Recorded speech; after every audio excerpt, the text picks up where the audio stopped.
В Молдавии ее называют рука Богородицы. Ну ты точно видел этот цветок.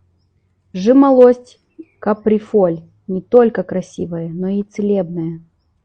Это жимолость душистая или каприфоль, вьющийся кустарник с нежным сладким ароматом. Цветет в июне, часто у заборов и беседок. В народе считалось оберегом дома и семьи. Высаживали у входа как символ защиты. Цветы используют в фитотерапии, помогают при простуде, воспалении, нервозности. Настои можно применять для промывания, ингаляции и ванночек при утомлении.